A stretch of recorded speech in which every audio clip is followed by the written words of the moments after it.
আজ আমি আবারও একটা নিরামিষ রেসিপি আপনাদের সাথে শেয়ার করতে চলে এসেছি। যখন খুব বেশি কিছু রান্না করতে ইচ্ছা করে না বা রান্নাঘরে বেশিক্ষণ থাকতে ইচ্ছা করে না, তখন কিন্তু এই রেসিপিটা ট্রাই করতে পারেন। ভীষণ সুন্দর হয় খেতে। এটা যেমন ডিনারে খেতে পারবেন, লাঞ্চেও খেতে পারবেন, এছাড়া টিফিন হিসাবেও খেতে পারবেন। এই একটা পদ দিয়েই আপনাদের লাঞ্চ, ডিনার, টিফিন সবই সারতে পারবেন। পুরোটা দেখলেই সেটা আপনারা বুঝতে পারবেন। নমস্কার, কাকলিস কুকিং হাবের নতুন আরেকটি ভিডিওতে আপনাদের সবাইকে স্বাগত। এখানে একটা বোল নিয়ে নিয়েছি, তার মধ্যে আমি নিয়ে নিচ্ছি বাসমতি চাল। এই যে বড় কাপটা দেখালাম, এই কাপের প্রথমে নিলাম 2 কাপ, তারপরে এখন নিচ্ছি হাফ কাপ। মোট 2.5 কাপ চাল আমি এখানে নিলাম। চালটাকে এখন খুব ভালো করে ধুয়ে নেব। বেশি করে জল দিয়ে 4-5 বার জল পাল্টে পাল্টে চালটাকে ধোবো, আর হাত দিয়ে বেশ ভালো করে ঘষে ঘষেই চালটাকে ধুয়ে নিতে হবে। যতক্ষণ না ধুতে ধুতে স্বচ্ছ জল বেরোয় ততক্ষণ পর্যন্ত চালটাকে ধুয়ে ভালো করে আমি জলটা ঝরিয়ে নিয়েছি। এখন এর মধ্যে বেশি করে একটু জল দিয়ে দিচ্ছি, এটাকে আমি ভিজিয়ে রাখবো। এখন ঢাকা দিয়ে সরিয়ে রাখবো। অন্যদিকে একটা বাটিতে আমি বেশ কিছুটা ফুটন্ত জল নিয়েছিলাম। এখানে নিয়েছি একটা ছোট বাটির 1 বাটি সয়াবিন। এগুলোকে ফুটন্ত জলের মধ্যে দিয়ে দিলাম। যতক্ষণ না এগুলো নরম হয়ে যায় ততক্ষণ এগুলোকে ভিজিয়ে রাখবো। এখানে আমি 250 গ্রাম পনির নিয়েছি। পনিরটা আগে থেকেই আমি কিউবের আকারে কেটে একটা বাটিতে তুলে নিয়েছি। আপনারা আপনাদের পছন্দ মতো যে কোনো শেপেই কাটতে পারেন। অন্যদিকে আমি গ্যাস ওভেনে একটা কড়াতে বেশ কিছুটা সর্ষের তেল গরম করে নিয়েছি। তেলটা গরম হয়ে যাওয়ার পরে আমি পনিরগুলো গরম তেলের মধ্যে দিয়ে দিচ্ছি। সবগুলো একসাথেই দিয়ে দিলাম। এবারে গ্যাসের ফ্লেমটা মিডিয়ামে রেখে এইভাবে নাড়াচাড়া করে অল্প সময় পনিরগুলোকে ভেজে নেব। খুব বেশিক্ষণ পনির ভাজতে নেই, তাহলে শক্ত হয়ে যায়। একটু হালকা লালচে কালার আসা পর্যন্ত ভাজবো। এখন আমি এর মধ্যে উপর থেকে একটু লবণ দিয়ে দিচ্ছি। আপনারা প্রথমেই তেলের মধ্যে লবণটা দিয়ে দিতে পারেন। লবণটা দিয়ে নাড়িয়ে চাড়িয়ে একটু মিশিয়ে নিচ্ছি। এগুলো আর ভাজবো না। এখন ভালো করে তেলটা ঝরিয়ে আমি পনিরগুলোকে তুলে নেব। এখানে আমি 2টো মাঝারি সাইজের আলু বড় বড় টুকরো করে কেটে রেখেছিলাম। পনির ভেজে তুলে নেওয়ার পর যে তেলটা আছে তাতেই এই আলুগুলো আমি সব দিয়ে দিচ্ছি। আর দিচ্ছি হাফ চা চামচ মতো লবণ। এখন গ্যাসের ফ্লেমটা মিডিয়ামে রেখে এইভাবে নাড়াচাড়া করে একটু ভেজে নেওয়ার পর আমি ঢাকা দিয়ে বেশ লাল লাল করে আলুগুলোকে ভেজে নিয়েছি। এগুলো 50% সেদ্ধও হয়ে গেছে। এখন আমি তেলটা ঝরিয়ে আলুগুলো তুলে নিচ্ছি। অন্যদিকে যে সয়াবিনগুলো আমি ভিজিয়ে রেখেছিলাম সেগুলো বেশ নরম হয়ে যাওয়ার পর জলটা ঝরিয়ে তারপর বেশ কয়েকবার ভালো করে ধুয়ে নিয়েছি। তারপরে হাত দিয়ে চেপে চেপে যতটা সম্ভব পারা যায় আমি জল কিন্তু বের করে ফেলেছি। আলু ভেজে তুলে নেওয়ার পর যে তেলটা ছিল সেই তেলে এখন এই সয়াবিনগুলো দিয়ে দিয়েছি। মিডিয়াম ফ্লেমে এইভাবে নাড়াচাড়া করে আমি ভেজে নেব। আপনারা এটা না ভেজেও করতে পারেন, যেহেতু এর মধ্যে একটা গন্ধ আসে তাই আমি ভেজে নিচ্ছি। তবে খুব বেশিক্ষণ ভাজার দরকার নেই, তাহলে কিন্তু এটা একটু বেশি ছিবড়ে হয়ে যাবে। তেলে একটু তো লবণ ছিলই, আমি আবার উপর থেকে একটু লবণ দিয়ে দিলাম। দিয়ে এটাকে মিশিয়ে নাড়িয়ে চাড়িয়ে অল্প সময় ভেজে নিচ্ছি। উপর থেকে একটা লালচে কালার এসে গেছে। আমার কিন্তু সয়াবিনগুলো ভাজা হয়ে গেছে, আর ভাজবো না। গ্যাসের ফ্লেমটা লো করে দিয়ে আমি এগুলোকে তুলে নিচ্ছি। এখন আমি একটা মশলা বানিয়ে নেব। তাই একটা মিক্সির জারের মধ্যে প্রথমে নিয়ে নিচ্ছি বেশ কিছুটা ভাঙা কাজু বাদাম, প্রায় 1.5 টেবিল চামচ মতো। কাজু বাদামটা প্রথমে গুঁড়ো করে নিলাম। এখন এর মধ্যে আমি দিয়ে দিচ্ছি বড় বড় টুকরো 5টা টুকরো আদা, দিচ্ছি 2টো কাঁচা লঙ্কা। আদা, কাঁচা লঙ্কা, কাজু বাদাম বা অন্য সব কিছুর পরিমাণ আপনারা আপনাদের প্রয়োজন অনুযায়ী নেবেন। আর দিচ্ছি এর মধ্যে 1 চা চামচ সাদা তিল। এখন অল্প অল্প করে জল দিয়ে একদম মিহি করে মশলাটা আমি বেটে নিলাম। এটা আপনারা শিলেও বেটে নিতে পারেন। এখন গ্যাস ওভেনে আমি আরেকটা কড়া বসিয়ে দিয়েছি। কড়াতে দিয়ে দিয়েছি 2 টেবিল চামচ মতো সর্ষের তেল। তেলটা গরম হওয়ার পরে আমি ফোড়নে দিলাম একটা শুকনো লঙ্কা, একটা তেজপাতা। শুকনো লঙ্কাটাও ফাটিয়ে দিয়েছি, তেজপাতাটাও ছিঁড়ে দিয়েছি। আর দিয়েছি গোটা গরম মশলা, লবঙ্গ, এলাচ, দারচিনি। একটু নেড়েচেড়ে নেওয়ার পর ঢাকা দিয়ে ফোড়নটা বেশ লালচে করে ভাজবো, যাতে সুন্দর গন্ধ বেরোয়। ফোড়নটা ভাজা হয়ে গেছে। এখন আমি এর মধ্যে দিয়ে দিচ্ছি 2 চা চামচ জিরে গুঁড়ো, দিচ্ছি 2 চা চামচ ধনে গুঁড়ো। আপনারা মশলাটা বেটেও দিতে পারেন। আর দিয়ে দিলাম কিছুটা জল। এখন ভালো করে মশলাটা জলের সাথে মিশিয়ে নিয়ে অল্প একটু সময় নেড়ে নিচ্ছি। এক্ষুনি যে মশলাটা আমি বেটে নিলাম, এবারে আমি সেই বাটা মশলাটা এর মধ্যে অ্যাড করে দিলাম। বাটা মশলাটা দেওয়ার পর গ্যাসের ফ্লেমটা লোতে রেখে আমি একটু নাড়াচাড়া করে এটাকে কিছুক্ষণ ভেজে নিচ্ছি।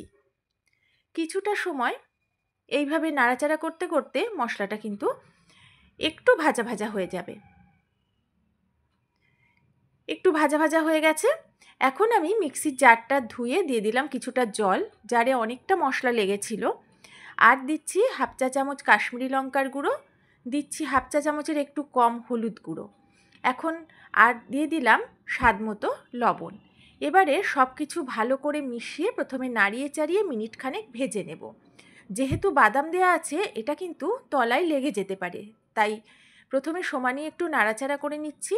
তারপর গ্যাসের ফ্লেমটা একদম লোতে করে ঢাকা দিয়ে যতক্ষণ না মশলা থেকে ভালোভাবে তেল ছাড়ে ততক্ষণ এটাকে কষিয়ে নেব। তবে মাঝে মাঝে কিন্তু ঢাকা তুলে একটু নেড়ে দিতে হবে।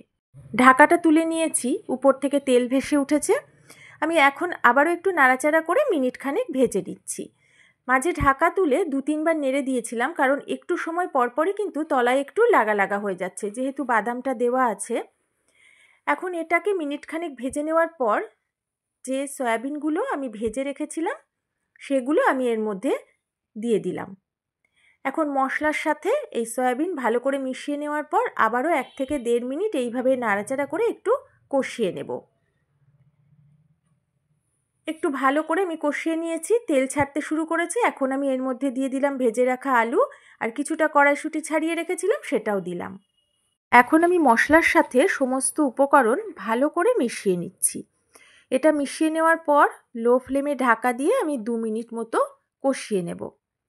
যে সকল বন্ধুরা সব সময় আমার পাশে আছেন, সব সময় আমার সব রেসিপিগুলো দেখেন, তাদের সবাইকে আমার পাশে থাকার জন্য অনেক অনেক ভালোবাসা, অনেক ধন্যবাদ। 2 মিনিট পরে ঢাকাটা তুলে নিয়েছি। এখন আমি ভেজে রাখা পনিরগুলো এর মধ্যে দিয়ে দিলাম। পনিরটা দেওয়ার পর আলতোভাবে নাড়িয়ে চাড়িয়ে একটু মশলার সাথে মিশিয়ে নিচ্ছি। পনিরটা দেওয়ার পর খুব বেশিক্ষণ আর ভাজবো না, একটু নাড়াচাড়া করে মিশিয়ে নিলাম। এখন যে চালটা আমি ভিজিয়ে রেখেছিলাম সেটা আধ ঘন্টা প্রায় ভিজিয়ে রাখার পর খুব ভালো করে জলটা ঝরিয়ে আমি রেখে দিয়েছিলাম। সেই চালটা সম্পূর্ণটা আমি এখন এই কড়াতে দিয়ে দিচ্ছি। চালটা দেওয়ার পর আমি আলতোভাবে উপর নিচ করে সমস্ত মশলা সবজির সাথে চালটা মিশিয়ে নিচ্ছি। চালটা দেওয়ার পর থেকে একটু সাবধানে নাড়াচাড়া করতে হবে, তা না হলে চালটা কিন্তু ভেঙে যেতে পারে। তাই আমি একটু সময় নিয়ে এইভাবে নাড়াচাড়া করে সমস্ত মশলার সাথে চালটাকে মিশিয়ে নিচ্ছি।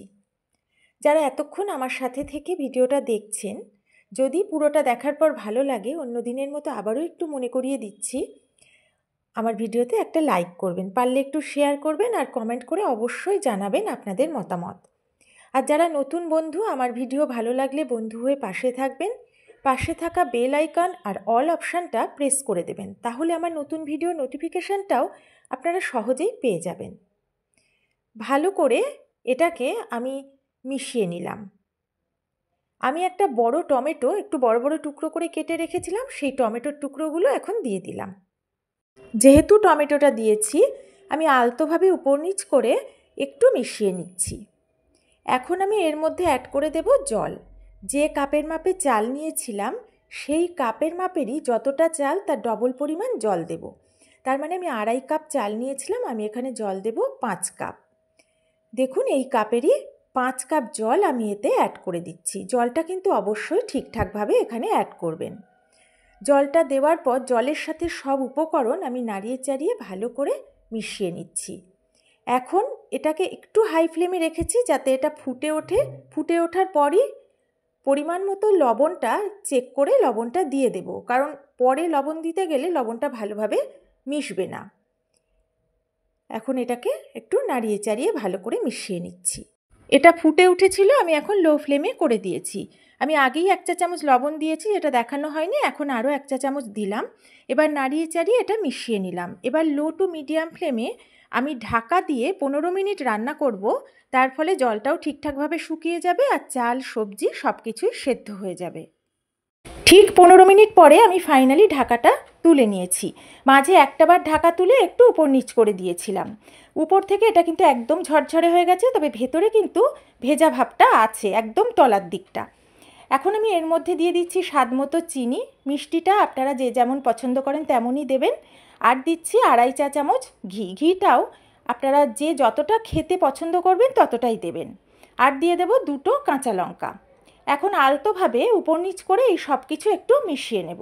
যেহেতু চিনি আর ঘিটা দিয়েছি, আমি এখন একদম লো ফ্লেমে ঢাকা দিয়ে 2 মিনিট মতো বসিয়ে রাখবো। তাহলে তলা থেকেও এটা শুকিয়ে ঝরঝরে হয়ে যাবে, আর চিনি ঘি এটাও কিন্তু সব কিছুর সাথে ভালোভাবে মিশে যাবে।